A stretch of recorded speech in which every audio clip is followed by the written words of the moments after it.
Hola, buenas. Hoy vamos a comenzar un repaso sobre lo que hemos aprendido en Python, lenguaje de programación Python, que como hemos visto en clase es uno de los lenguajes más utilizados actualmente en el mundo.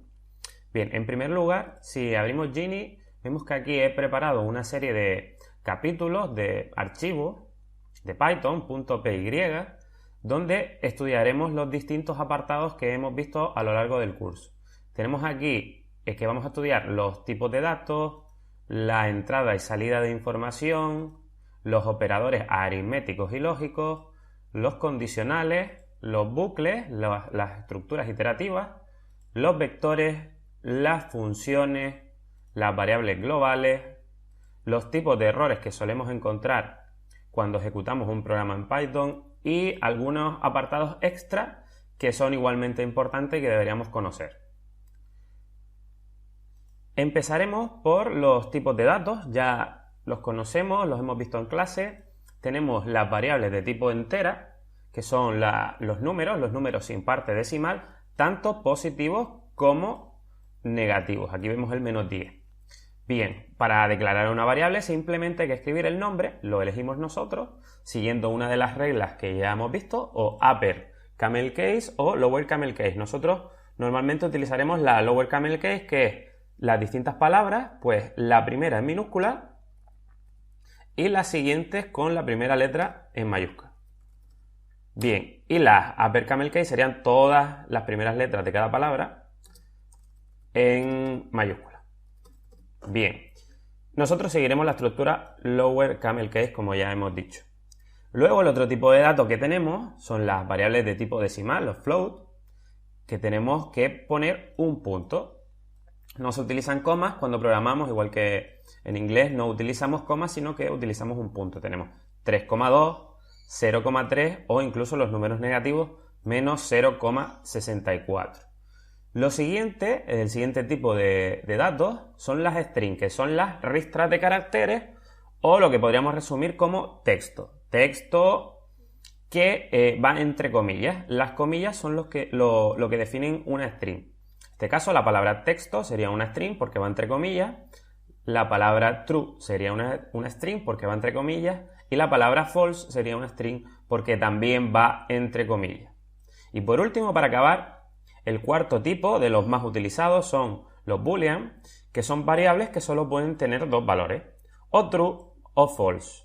Súper importante tener en cuenta que para escribir true la primera letra tiene que estar en mayúscula y para escribir false la primera letra tiene que estar en minúscula. Porque si los escribimos en mayúscula. Porque si lo escribimos en minúscula, estaríamos haciendo referencia a una variable que se llama false y no al valor false de la variable booleana. El siguiente tema que vamos a estudiar es el de la entrada y salida de datos, tanto a través de pantalla como a través de teclado. En este caso, salida de datos por pantalla y en otros casos, como veremos más abajo, será entrada de datos a través de teclado. Bien, aquí he creado una variable llamada varName1 de tipo string porque va entre comillas y le he introducido directamente el texto mensaje de prueba. Entonces, si nosotros mirásemos lo que hay dentro de esta variable, veríamos esta string que pone mensaje de prueba. Bien, ¿cómo mostramos los datos en la pantalla?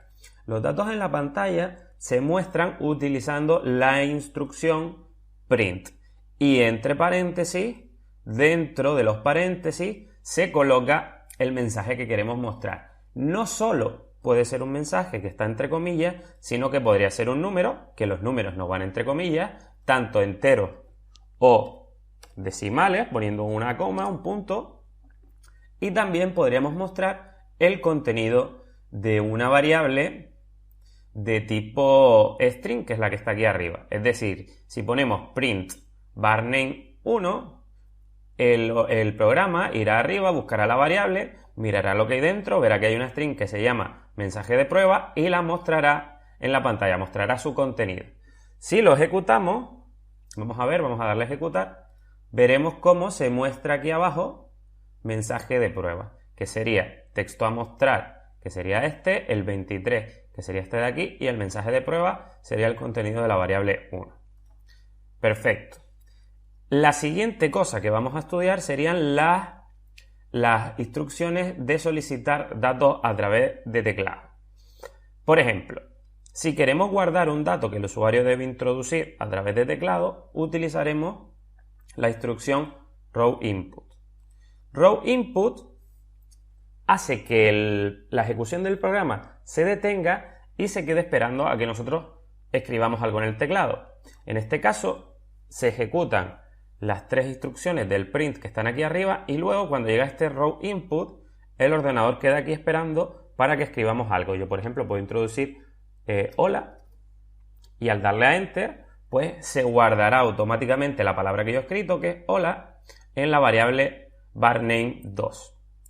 Otra cosa simpática del row input es que dentro del paréntesis podemos escribir una string que informa al usuario sobre qué es lo que está pidiendo. Por ejemplo, aquí dice introduce un dato, pues ¿por qué? Porque entre paréntesis del row input hemos escrito el texto introduce un dato y lo mismo tendríamos que escribir ahora un dato y cuando le diésemos a enter se guardaría dentro de la variable varName2. Si le damos a enter veremos que automáticamente lo que nosotros guardamos aquí en la variable varName2 al imprimirlo en la pantalla, print varName2 se muestra aquí abajo. Y una cosa que no hemos visto, pero que es importante conocer igualmente, es la instrucción type y dentro la variable que queramos. Esto nos sirve para conocer de qué tipo es cada variable. Por ejemplo, varName2, como nosotros hemos introducido un dato y ese dato es una string, porque recordemos que todos los datos que se introducen con row input, row significa crudo en inglés, y para Python crudo es siempre el tipo string. Pues ese tipo string podemos saberlo, conocerlo, escribiendo la instrucción type con el nombre de la variable dentro de los paréntesis. Por lo tanto, aquí se muestra type str que viene de string. Operadores aritméticos y lógicos. Los operadores aritméticos son aquellos que se utilizan para hacer operaciones matemáticas. Es muy sencillo. Tenemos la suma, print 5,6, pues nos mostrará en la pantalla un 11, la resta, la multiplicación que se hace con un asterisco, tenemos la división que se hace con la barra inclinada y estas dos de aquí abajo, estas dos operaciones son un poco especiales ya que no son tan comunes como la suma, la multiplicación, la división y la resta. El porcentaje sirve para calcular el resto de una división. Es decir, por ejemplo, si dividimos, como en este caso, 12 entre 5, 12 entre 5 nos da de cociente 2 y de resto otros 2. Porque sería el 10 entre 5 sería 2 y lo que nos queda y no se puede dividir sería el resto, que es 2. Bien, eso sería el resto de una división, utilizando el operador del porcentaje. Y luego tenemos las potencias, que sería utilizar dos asteriscos. Que esto sería lo mismo que 5 por 5. Vamos a multiplicar 2 veces el 5, que sería 25. Vamos a ejecutar para que veamos cómo los resultados de las operaciones son correctos. Tenemos aquí que 5 más 6 es 11, 6 menos 5 es 1, 2 por 4 es 8, 4 entre 2 es 2, 12 el resto de dividirlo entre 5 sería 2, recuerden, cociente 2, resto 2 y potencia 5 por 5 que sería 25. Perfecto. El otro tipo de operadores son los operadores lógicos que se utilizan para realizar operaciones booleanas. Recordemos que las operaciones boolean son aquellas que pueden dar o verdadero o falso. Es decir, solo tenemos esos dos resultados, o verdadero o falso. Veamos aquí un ejemplo. ¿5 es mayor que 2? Sí, verdadero. ¿5 es mayor o igual que 5? Sí, verdadero. ¿5 es menor que 6? Verdadero. ¿6 es menor o igual que 5? Verdadero. ¿2 es igual a 2? Verdadero. Y 2 es distinto que 3? Verdadero. Esas no tienen mayor complicación. Pero hay otras que quizás cueste un poquito más entenderla. El AND son los casos del AND, el OR y el NOT. Bien, ¿cómo se resuelve esto? Cuando encontramos un AND, quiere decir que para que nos dé verdadero, las dos condiciones, o las que sean, que estén alrededor, a los lados, tienen que ser también verdaderas. Si 5 es mayor que 2 y 5 es menor que 6, quiere decir que esto es true, la primera es true y la segunda es true, entonces nos da verdadero. Bien, en el caso de que una de las dos no sea verdadera, 5 es mayor que 2, sí, correcto, verdadero. ¿Y 5 es igual a 6? No, esto es falso.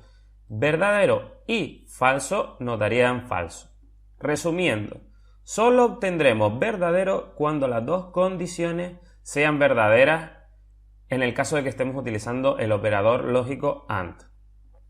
El otro operador es el OR y nos da verdadero siempre y cuando una de las dos operaciones nos dé también verdadero. ¿5 es mayor que 2? Sí, correcto. ¿5 es menor que 6? Correcto. Entonces, verdadero o verdadero, la posible solución es verdadero. ¿5 es mayor que 2? Verdadero. O 5 es igual a 6? Falso.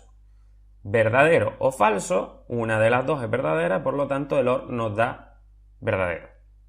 Y por último, el caso en el que nos da falso. ¿5 es distinto de 5? No, falso. O 5 es igual a 6? No, falso. Entonces falso o falso nos dará falso. En el OR, la única pregunta que nos daría falso es en el caso de que todas fuesen falsas. En el caso de que una de ellas ya fuese verdadera, el resultado sería verdadero. Bien, y para acabar, el NOT. El NOT simplemente nos da lo contrario a lo que obtendríamos normalmente. ¿5 es mayor que 2? Verdadero. Pero como le hemos puesto el NOT delante, es lo contrario. No verdadero es falso. ¿5 es igual a 6? No, esto es falso. Pero como le hemos puesto el NOT delante, no falso es verdadero.